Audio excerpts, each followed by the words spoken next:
Hello students. तो हम ज्ञान सागर का 12वां पाठ पौधे के पंख हम कर रहे थे। तो पाठ हमारा समाप्त हो गया था। तो आज बारी है अभ्यास यानी पाठ में से प्रश्न उत्तर करने की।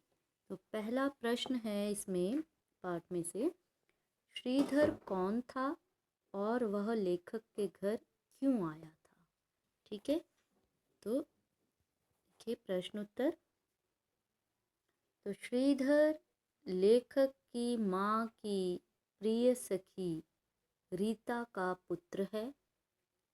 वह अपनी माता के साथ लेखक की बहन की शादी में उसके घर आया था। ठीक है, तो ये पहले प्रश्न का उत्तर है। और दूसरा प्रश्न है, लेखक को श्रीधर से जलन का अनुभव क्यों हो रहा था। तो ये दूसरे प्रश्न का उत्तर है, लेखक को श्रीधर से जलन का अनुभव हो रहा था क्योंकि श्रीधर के पास ऐसे बहुत से गुण थे जो हम उम्र होने के बाद भी लेखक के पास नहीं थे। इस वजह से लेखक अपने को कम आंक रहा था, मतलब उसके सामने अपने आप को कम समझ रहा था। तीसरा प्रश्न है यहाँ पर, श्रीधर को देखकर लेखक को अपने ऊपर झुंझलाहट क्यों हो रही थी। ये तीसरा प्रश्न है जिसका उत्तर ये है, श्रीधर को देखकर लेखक को अपने ऊपर झुंझलाहट होती है क्योंकि श्रीधर भी उसी के उम्र का है, पर वह उससे ज़्यादा वज़न उठा सकता है, ज़्यादा ऊंचा उछल सकता है, उससे ज़्यादा ताकतवर है, उससे ज़्यादा दूध पी सकता है। ठीक है, तो ये तीसरे प्रश्न का उत्तर हो गया। चौथा प्रश्न है, पूरा चांद चमकता हुआ देखकर लेखक के मन में क्या विचार आया।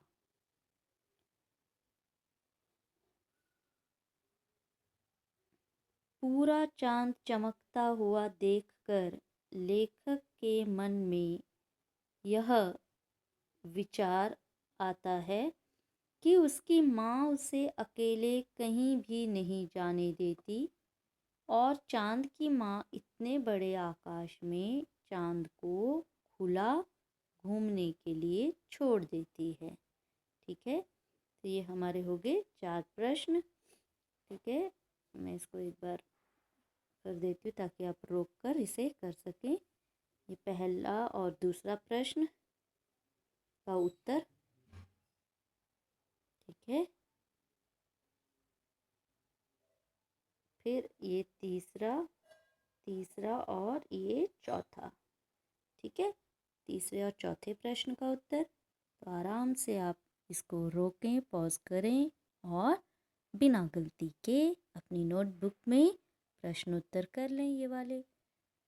अच्छा, 5वां प्रश्न भी यहाँ पर आप देखेंगे।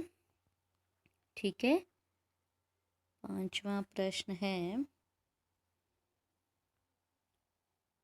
नीचे दिए गए कथन किसने कहे और क्यों कहे। देखिए, इन छोटे छोटे खिलौनों से कब तक खेलता रहेगा।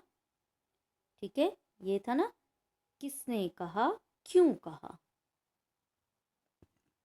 तो किसने कहा था, तो यहाँ आप लिखेंगे श्रीधर ने लेखक से कहा। क्यों कहा, क्योंकि श्रीधर अपनी उम्र के हिसाब से खेल नहीं रहा था। क्योंकि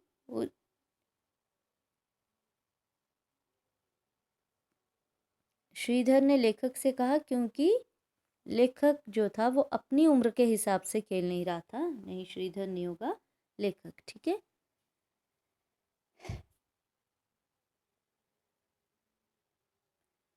अच्छा, दूसरा है, मेरा इकलौता पौधा है, मेरा इकलौता राजकुमार है। तो किसने कहा था? लेखक की दादी ने कहा। क्यों कहा? क्योंकि लेखक दादी का इकलौता पोता है। क्योंकि लेखक दादी का इकलौता पोता है। ठीक है, फिर सुन लीजिए। ये पहले वाले का उत्तर आप लिखेंगे, किसने कहे थे ये?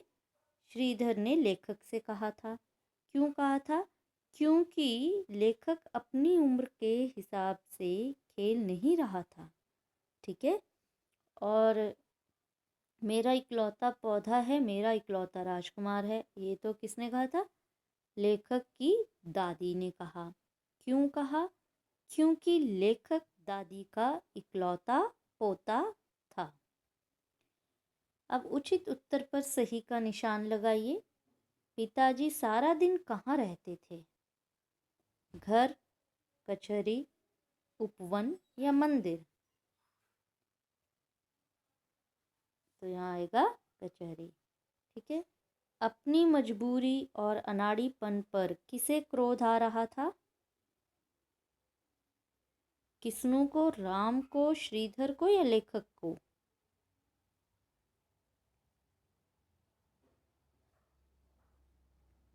लेखक सहमी सहमी निगाहों से किसे देखने लगा? श्रीधर को, माँ को, मौसी को या दादी को? तो इसका सही उत्तर श्रीधर को। ठीक है, तो ये एमसीक्यू टाइप क्वेश्चन आप बुक में ही करेंगे। ठीक है, और बाकी ये वाले आपने ये भी बुक में ही करने हैं, किसने कहा, क्यों कहा, और ये 4 प्रश्न जो है ये अपने नोटबुक में करने हैं। ठीक है, तो आज के लिए इतना ही, क्योंकि आपने प्रश्न उत्तर भी लिखने हैं। ठीक है, अगले वीडियो में हम अगले अभ्यास के साथ प्रस्तुत होंगे। Till then bye and thank you.